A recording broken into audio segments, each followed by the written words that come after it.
तो हाँ जी, देखो जी, आपका नाम आशीष कुमार है।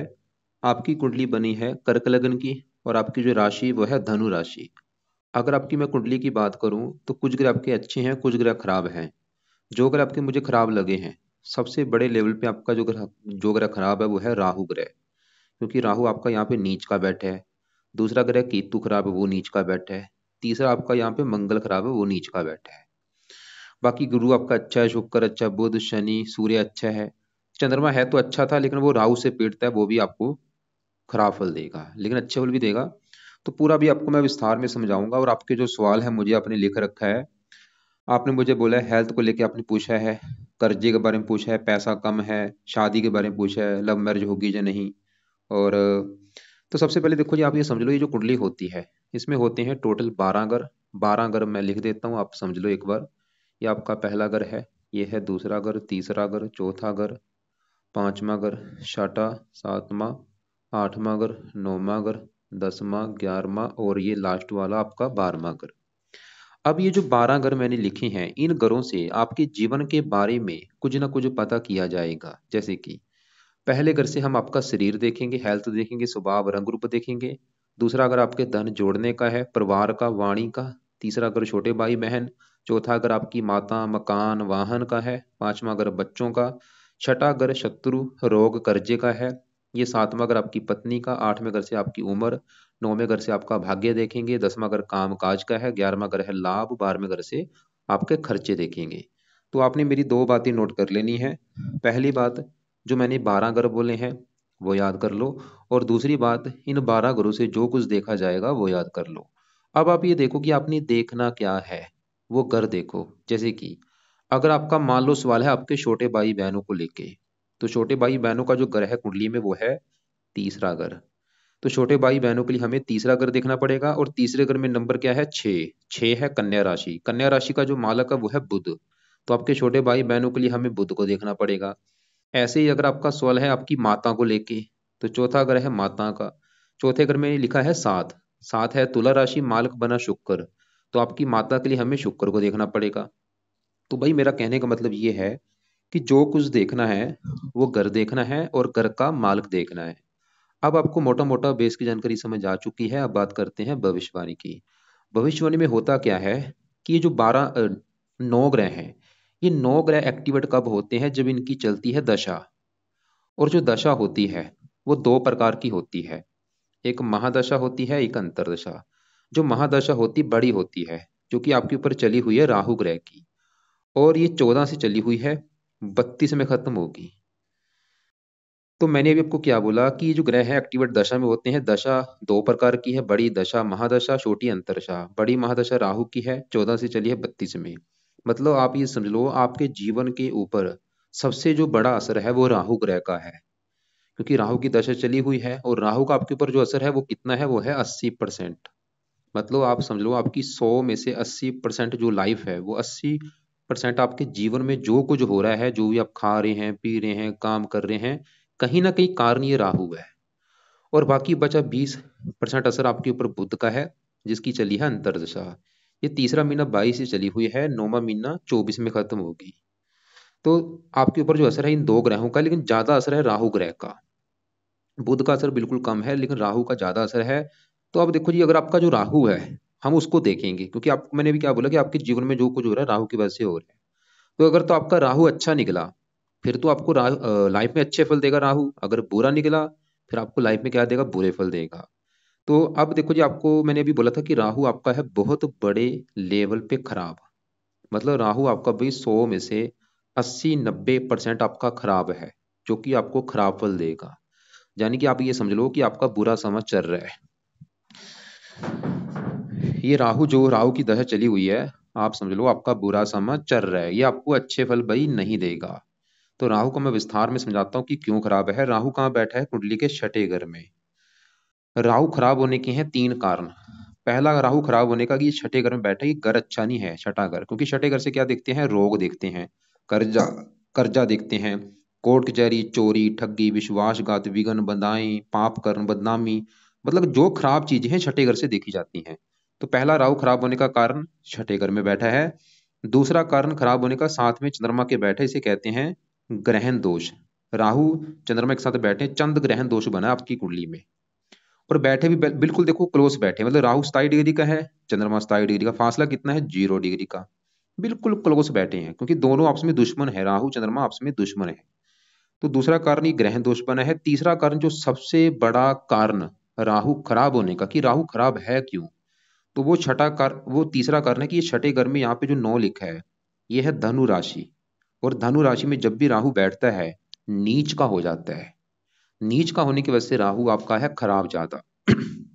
ये जो 9 ग्रह होते हैं भाई, इनके अपने भी ग्रह हैं, अगर अपने घर में बैठे हैं अच्छे हैं, अगर अपने दोस्त के घर में जाके बैठे हैं फिर भी अच्छे फल देते हैं। लेकिन अगर ये दुश्मन के घर में बैठे हैं, अच्छे फल नहीं देते। और अगर ये नीच के बैठ चुके हैं, फिर तो बड़े लेवल पे खराब फल देते हैं। तो राहु एक तो छठे घर में, दूसरा चंद्रमा के साथ बैठा है, ऊपर से नीच का बैठा है, तो 3 कारणों से राहु खराब है। और सबसे कमाल की बात क्या है कि जो ग्रह आपका मुझे खराब लगा है, उसी की चल रही दशा भाई आपकी। देखो, जो ग्रह खराब उसी की चल रही दशा, क्या होगा, मतलब समय अच्छा नहीं है। तो राहु अब बुरे फल क्या देगा, सवाल ये है। ये छठे घर को एक्टिवेट कर देगा, जहां बैठा है। छठा घर किसका, रोग का। तो राहु आपको रोगी बनाएगा भाई, आपको हेल्थ को लेकर दिक्कतें पैदा करेगा ये। रोग कौन सा देगा, जहाँ छठे घर को रोग देगा, जहाँ राहु के जुड़ा रोग है वो आपको देगा। अब राहु से जुड़ा रोग कौन सा है वो आपको मैं दिखा देता हूँ। यहाँ पे देखो, ये पढ़ लो, बाद में पढ़ लेना। ये है राहु के रोग, इनसे जुड़ा कोई ना कोई रोग आपको हो सकता है। मति भ्रम हो गया, अजीब सा डर लगना, बैय लगना, लाइलाज रोग हो गया। इनसे सभी रोग नहीं बोल रहे, नशे करने लगना, दिमागी रोग हो गया। तो इनसे जुड़ा कोई ना कोई रोग आपको हो सकता है। या फिर छठे घर का रोग दे सकते, छठा घर होता है आंतड़े, आंतड़ों से जुड़ा रोग होगा, पेट का रोग हो गया, कमर दर्द होगा, क्योंकि कमर दर्द का यहाँ से देखा जाता है कमर दर्द। तो पहला राहु आपको रोगी बनाएगा, छठा घर शत्रु का शत्रु बढ़ा देगा आपके। छठा घर कर्जे का आपको कर्जदार बना देगा भाई। कर्जा मत लेना, मैं बोल रहा हूँ, कर्जा ले लिया आपको उतरेगा नहीं। छठा घर है कोर्ट कचहरी का, आपको कोर्ट कचहरी के चक्कर भी लगाने पड़ सकते हैं, संभावना है कुछ। इसके अलावा और भी काफी चीजें हैं, बदनामी देगा आपको। और राहु देखो जी, क्योंकि साथ में चंद्रमा के बैठा है, ये चंद्रमा को भी बुरी तरह से खराब कर देगा। इसके अब मैं बात बताता हूँ। राहु की पहले दृष्टियां देखो, राहु की 5वीं दृष्टि पड़ेगी इस 10वें घर के ऊपर। 10वें घर में एक लिखा है, ये मंगल का घर है 10वां, जो कि राहु का दुश्मन है। तो राहु 10वें घर को भी खराब कर देगा, मतलब काम काज में दिक्कतें पैदा कर देगा। और इसकी 7वीं दृष्टि पड़ेगी 12वें घर के ऊपर, खर्चे बढ़ा देगा, नींद में कमी। 9वीं पड़ेगा दूसरे घर के ऊपर, ये दूसरा घर, यहाँ ये दूसरा घर है धन जोड़ने का, यहाँ पे सूर्य की राशि शत्रु राशि, इसकी भी हानि कर देगा, धन जोड़ने में दिक्कतें आएंगी, धन खर्च होता रहेगा, परिवार संबंधी दिक्कतें, वाणी कठोर। राहु भाई हजारों बुरे फल देगा। और आप चाहे नोट कर भी लेना कि जब से ये दशा आई है 14 से, तब से आपको दिक्कतें कोई ना कोई आ रही होंगी। और अभी भाई दशा अभी तो काफी बड़ी है, लंबी, 32 में खत्म होनी है। तो इसको मतलब इसके उपाय आप ज्यादा ज्यादा शुरू कर दो। अब क्योंकि साथ में चंद्रमा बैठा है, अब इसको बात देखते हैं। चंद्रमा आपकी कुंडली में है, इस घर का मालक पहले घर का। अभी जो मैंने आपको 12 घर बोले थे, कि 7वां घर पत्नी का घर है, 5वां बच्चों का, चौथा माता का, तीसरा छोटे भाई बहन।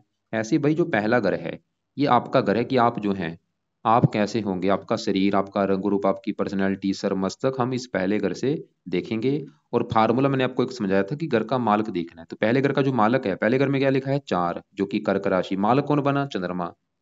तो पहले घर के बारे में अगर जानना है, पहले घर के मालक चंद्रमा को देखा जाएगा। और पहला घर किसका है, आपका शरीर, सेहत, स्वभाव, रंग रूप, इनको देखने के लिए चंद्रमा को देखना पड़ेगा। और वो कहाँ बैठा है, छठे घर में। छठा घर शत्रु, रोग, कर्जे का, मतलब शरीर आपका चला गया रोग के घर में, शरीर चला गया कर्जे के घर में, शरीर चला गया शत्रु घर में। शरीर ही आपका उठ के छठे घर में बैठा है, ऊपर से राहु के साथ बैठा है, नीच के राहु के साथ, मतलब चंद्रमा भी बुरी तरह से खराब हो चुका है राहु के साथ बैठने की वजह से। चंद्रमा क्यों खराब है, ये राहु से पीड़ित है। राहु दोनों आपस में दुश्मन है। जैसे कि देखो जी, मेरे घर में मेरा दुश्मन आ जाए, अब मेरे साथ वो बैठा है, क्या करेगा, मेरे से मारपीट करेगा, लड़ाई झगड़े करेगा, मुझे हानि पहुंचाएगा। वो काम यहाँ पे राहु चंद्रमा के साथ करेगा। मतलब चंद्रमा जो है आपको बुरा फल क्या देगा, आपकी हेल्थ खराब करेगा, आपको शत्रु बढ़ाएगा, रोगी बनाएगा आपको। मतलब लाइफ, ये लग्नेश भी है, पूरी कुंडली का मालक है, लगन दोष बना है, लाइफ में स्ट्रगल कराएगा, दिक्कतें, रुकावटें, परेशानियां। और राहु चंद्रमा, चंद्रमा क्या है, मन का कारक है। आपको मानसिक चिंता बहुत ज्यादा देगा, डिप्रेशन का शिकार बनाएगा, कई बार मन में आत्महत्या के भी ख्याल आते हैं। माता का कारक है, माता संबंधी दिक्कतें पैदा करेगा। कुल मिला के कहने का मतलब यह है कि ये राहु का सही होना बहुत बड़े लेवल पे जरूरी है। राहु सही कर लिया, काफी हद तक आपका चंद्रमा भी अच्छा हो जाएगा। तो राहु के क्या उपाय है भाई, वो लिख लो। राहु का जो पहला उपाय है, आप सबसे पहले इसके मंत्र एक बार 18,000 पूरे कर लो संकल्प लेके। आज है भाई शुक्रवार, कल है शनिवार। कल संकल्प लो शनिवार के दिन। कैसे संकल्प लेना है अलग से वीडियो आपको मैं भेजूंगा, उसको देख लेना। फिर भी मैं थोड़ा सा भी बता देता हूँ। तो कल रात के समय संकल्प आप ये लेना कि हे राहु देवता जी, मेरा नाम आशीष कुमार है, मेरी जात ये है, गोत ये है। आपकी मेरे ऊपर चल रही है बड़ी महादशा और आप मेरी कुंडली में नीच के बैठे हैं। और मैं चाहता हूँ आपका बुरा फल प्लीज मुझे ना मिले, आप मुझे अच्छे फल दो। इसलिए राहु देवता जी, आपको मैं प्रसन्न करने के लिए आपके जो 18,000 मंत्र है वो मैं पूरे करने जा रहा हूँ। तो इस प्रकार आप संकल्प लेके 18,000 मंत्र पूरे कर लो। पूरे करने में आपके चाहे 11 दिन लग जाएं, 21 दिन लग जाएं, चाहे 40 दिन लग जाए, मंत्र एक बार पूरे कर लेना। मंत्रों को पूरे करने के बाद फिर आप चाहे छोड़ देना। तो फिर आपने दूसरा उपाय शुरू करना है। मंत्र पूरे करने के बाद छोड़ के फिर दूसरे उपाय को करना, जो कि है राहु कवच का पाठ। ये है पाठ, 2 मिनट का है पाठ। इस पाठ को रोजाना पढ़ना है। नहीं पढ़ना आता, ऑडियो लगा के सुना करो रात के समय। कब तक पढ़ना है या सुनना है, जब तक दशा है 32 तक। छोड़ना मत इसको, रोजाना पढ़ा करो या ऑडियो लगा के सुन लिया करो। और जा इसको रिपीट किया करो, मतलब एक बार सुन लिया है दोबारा फिर सुन लिया करो, दोबारा फिर सुनो, क्योंकि छोटा सा पाठ है 2 मिनट का। तीसरा पाए, राहु स्रोत का पाठ पढ़ना है। ये दोनों पाठ है भाई, कवच का पाठ, स्रोत का पाठ, दोनों पाठ या तो पढ़ लिया करो या इनकी ऑडियो लगा के सुन लिया करो जब तक दशा है। चौथा उपाय, राहु का दान करो, जो कि बेस्ट उपाय है। दान क्या करेगा, इसकी ये 27 डिग्री इसको जीरो कर देगा, इसको शांत कर देगा। तो राहु का दान क्या होता है, अलग से आपको मैं वीडियो भेज दूंगा, उसको देख लेना। वैसे इसका एक दान सतनाजा है, 7 प्रकार के अनाज होते हैं। ये दान आपने रोजाना पंछियों को करना है। तो इसका जो दान है, देखो जी, कोशिश करना रोजाना किया करना, या हफ्ते में 4-5 दिन कर ही दिया करना। कब तक करना है, जब तक दशा है। दान की वीडियो में देख लेना, कई प्रकार के दान है, जो दान आपको सही लगे वो कर दिया करना। वैसे सतनाजा जरूर करना आप। इसके अलावा देखो जी, आपको राहु को सही करना है, आपको कुछ देवी देवताओं का सहारा लेना पड़ेगा। जैसे कि सबसे बेस्ट है आप शिव जी का सहारा लो, क्योंकि राहु शिव जी का भक्त है। तो शिव जी की पूजा उपासना करो, शिव जी के मंदिर जाया करो, ये सबसे बेस्ट है। जरूर जाओ भाई, नियम बना लो कि रोजाना शिव जी के मंदिर जाना ही जाना है। और वहां पे बैठ के शिव चालीसा पढ़ो, वहां पे बैठ के ओम नमः शिवाय का जाप करो। क्योंकि इससे आपके 2 ग्रह अच्छे हो जाएंगे। क्योंकि जो चंद्रमा है, चंद्रमा के देवता कौन है, शिव जी। मतलब शिव जी से आपका राहु तो अच्छा होगा ही, चंद्रमा भी अच्छा हो जाएगा। तो शिव जी की पूजा उपासना नियम बना के करो। इसके अलावा आप सोमवार का व्रत भी रख सकते हैं। शिव जी के लिए सोमवार का व्रत रख लिया करो, कथा करो, आरती करो। या राहु को सही करना है, आप हनुमान जी की पूजा उपासना करो, हनुमान जी के मंत्र जाया करो। वैसे भी जाना है, क्योंकि मंगल का भी आपको मैं उपाय बताऊंगा, वो नीच का बैठा है, उसके लिए करना है वो उपाय। तो इसके अलावा आप दुर्गा चालीसा पढ़ सकते हैं। एक आपको मैं वीडियो भेजूंगा राहु के क्या उपाय होते हैं, उसको आप एक बार देख लेना। उसमें से जो आपको उपाय सही सही लगे वो भी आप एक बार करना। तो अभी हमने क्या देखा है कि आपके ऊपर बड़ा असर राहु का, जो कि बहुत बड़े लेवल पे खराब है, नीच का है। और उसने चंद्रमा को भी खराब कर रखा है। राहु के उपाय ज्यादा ज्यादा करने, सभी उपाय मैंने बता दिए हैं। और साथ में जो चंद्रमा बैठा है उसको भी मैं बता चुका हूँ वो भी क्या है। अब आपके देखो जी, आपको मैंने बोला था एक तो आपका राहु खराब है क्योंकि वो नीच का है। दूसरा अगर आपका केतु खराब है, वो भी आपका 12वें घर में यहाँ पे नीच का बैठा है। जो 12वें घर में 3 लिखा है, मिथुन राशि में नीच का होके बैठा है। और ये भी आपको खराब फल देगा, अभी भी खराब फल दे रहा है। अभी खराब फल इतने हैं, लेकिन इसके अभी खराब फल बढ़ेंगे। बस 20-30 गुना बढ़ जाएंगे इसकी दशा आने पर। मतलब बुरे फल कई कई कई गुना बढ़ जाएंगे जब इसकी चलेगी दशा। कब चलेगी दशा, वो आपको मैं दिखा देता हूँ। वैसे अभी इसकी छोटी दशा भी चलेगी आपकी। जैसे बड़ी दशा देखो राहु की है, और छोटी दशा आपके ऊपर अभी बुध की है। तो बुध की दशा के बाद आएगी केतु की दशा। कब चलेगी, 9वां महीना 24 को। और ये 10वां महीना 25 में खत्म होगी। पूरे 1 साल की दशा होगी। तो ये जो आपका समय होगा, ये बहुत बुरा समय होगा, क्योंकि दोनों ग्रह नीच के उस समय होंगे, दोनों की दशा चलेगी। समय आपका बिल्कुल अच्छा नहीं होगा। तो उस समय राहु की भी दशा होगी, बड़ी दशा, छोटी दशा केतु की। दोनों पापी ग्रह हैं, दोनों नीच के। तो केतु 12वें घर में बैठ के, 12वां घर खर्चे का है, बड़े बड़े खर्चे कराएगा आपसे। खर्चों पे कंट्रोल ना हुआ तो कर्जदार आपको बनाएंगे। नींद का घर है ये, नींद में कमी, व्यर्थ की यात्रा कराएंगे, कई प्रकार की दिक्कतें केतु भी आपको देगा। तो केतु के लिए क्या करो, इसके भी 2-3 उपाय हैं। पहला जो उपाय है, केतु का भी दान आप करो। और ये दान आप कल से शुरू कर दो। इसका वैसे दान कुत्तों को रोटी डालना होता है, जो कि रोजाना कुत्तों को रोटी डाला करो। या घर में भी आप काले रंग का कुत्ता पाल सकते हैं, या बाहर के कुत्तों को रोटी डालो। और ये इसके और भी जो दान है, केतु के क्या दान होते हैं, अलग से वीडियो में भेजूंगा, उसको भी देख लेना। और दूसरा जो उपाय है वो है केतु कवच का पाठ। अब ये जो पाठ है, ये अभी आप चाहे रुक जाओ, इसको पढ़ना शुरू करना 9वें महीने के बाद, क्योंकि 9वें महीने में आपकी चलेगी दशा, उस समय इसको पढ़ना आप शुरू कर देना, अभी चाहे रहने दो। तो जब इस केतु की आपकी दशा स्टार्ट होगी, उस समय ये पाठ आपने पढ़ना है, या रात को इसको सुन लिया करना, अभी चाहे रहने दो। लेकिन जो केतु का दान है वो तो अभी शुरू कर ही देना, आज या कल से शुरू कर दो। तो हमने पहले राहु देखा, चंद्रमा देखा, केतु देखा। अब आपके यहाँ पहले घर में शुक्र, मंगल, गुरु, इनकी बात करते हैं। पहले देखो, जब ये मैंने आपको बोला था कि जो पहला ग्रह है सबसे मेन ग्रह है, क्योंकि पहला ग्रह भाई आपके शरीर के बारे में बताएगा, आपकी हेल्थ के बारे में बताएगा, आपका रंग रूप, आपकी पर्सनैलिटी, सर्व मस्तक, स्वभाव, ये चीजें हम पहले घर के मालिक से देखेंगे, जो कि हम देख चुके हैं, वो तो खराब है भाई, छठे घर में जाके बैठा है।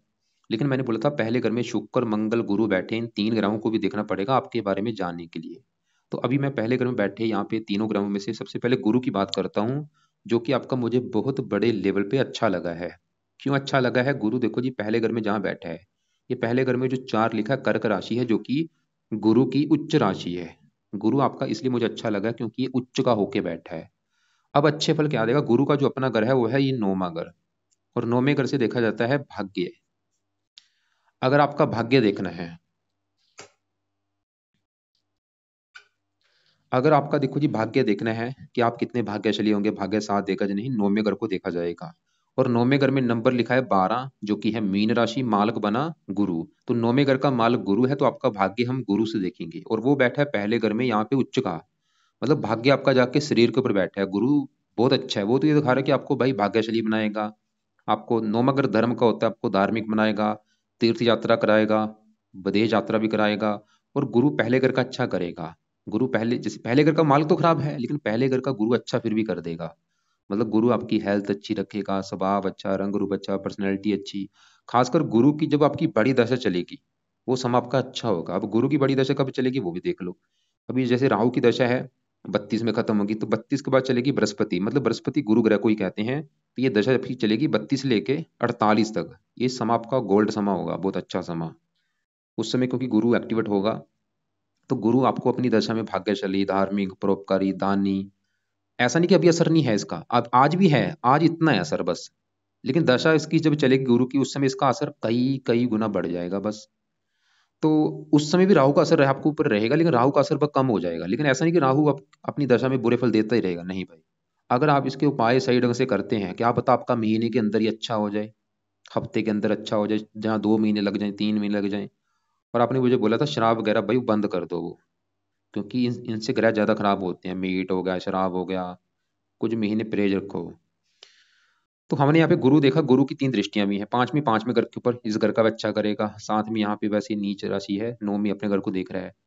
तो अब देखो जी, गुरु हमने देखा जो कि बड़े लेवल पे अच्छा है, लेकिन साथ में अब मंगल की बात करूं, तो मंगल यहाँ पे पहले घर में जो 4 लिखा है कर्क राशि में, ये नीच का बैठा है। जो कि मैंने अभी आपको बोला था कि जो ग्रह नीच के हैं वो अच्छे नहीं होते, जैसे राहु नीच का है, केतु नीच का है, ऐसे ही मंगल भी आपका पहले घर में नीच का बैठा है। अब मंगल क्योंकि नीच का है, तो देगा बुरे फल। क्या बुरे फल देगा? मंगल जिन ग्रहों का है मालक, मालक किस घर का है? मंगल एक तो इस घर का मालक है 5वें घर का, और ये 10वें घर का। 5वां 10वां दोनों घरों का मालक है मंगल। अब जो 5वां घर है, ये घर है आपकी संतान का घर। 5वां घर संतान का भी है, संतान के अलावा ये 5वां घर आपकी पढ़ाई का भी, आप कितने पढ़े लिखे होंगे, कितने बुद्धिमान होंगे, ये चीजें हम 5वें घर से देखेंगे। और 5वें घर में 8 लिखा है, जो कि है वृश्चिक राशि, मालक बना मंगल। तो 5वें घर की चीजें देखेंगे मंगल से, और वो भाई आपका नीच का बैठा है। तो मंगल मतलब आपको 5वें घर के रिगार्डिंग खराब फल देगा, मतलब 5वां घर संतान का है, संतान संबंधी दिक्कतें पैदा करेगा कोई ना कोई। 5वां घर पढ़ाई का है, पढ़ाई में दिक्कतें। 5वां घर बुद्धि का, बुद्धि भ्रमित कर देगा। और मंगल इस 10वें घर का भी मालक है। 10वां घर काम काज का है, पिता का है, सरकार, मान, प्रतिष्ठा, 4 चीजें 10वें घर से। और 10वें घर में एक लिखा है, जो कि मेष राशि, मालक मंगल, और वो नीच का है। मतलब मंगल काम काज घर का ही मालक नीच का बैठा है, क्या होगा? आपके काम काज में दिक्कतें आएंगी भाई। 10वां घर पिता का, पिता संबंधी दिक्कतें, सरकार का, सरकारी कामों में दिक्कतें। और मंगल इस पहले घर की हानि करेगा जहां ये बैठा है। पहला घर मैंने बोला था आपका शरीर है, हेल्थ, स्वभाव, रंग रूप, पर्सनैलिटी। तो मंगल इस पहले घर की हानि ये करेगा, आपकी हेल्थ खराब कर देगा, क्योंकि पहला घर शरीर है, हेल्थ, हेल्थ खराब कर देगा। हेल्थ में क्या खराब करेगा? मंगल का जो रोग है, मंगल का रोग आपको हो सकता है, जैसे मंगल का रोग है रक्तचाप, ब्लड प्रेशर, एक्सीडेंट होना, चोट वगैरह आपके सर के ऊपर लग सकती है, ये मंगल का बुरा फल है। और मंगल नीच का बैठा है तो पहले घर में आपकी कुंडली डबल मंगलिक भी बनी है। डबल मंगलिक होने की वजह से आपके विवाह में देरी कर देगा, और विवाह हो भी क्या, थोड़ा सा हल्का सा पत्नी से मनमुटाव भी होगा।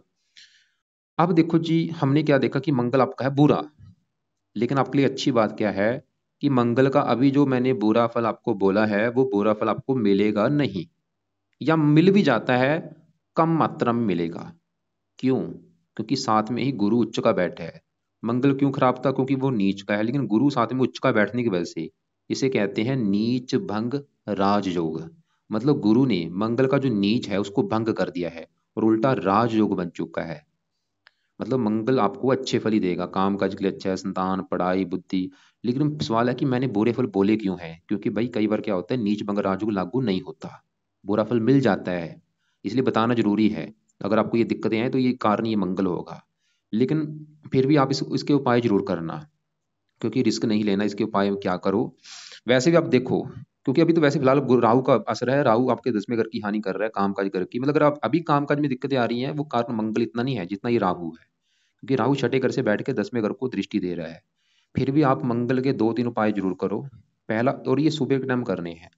पहला उपाय, मंगल कवच का पाठ आपने पढ़ना है या इसको सुनना है सुबह के टाइम।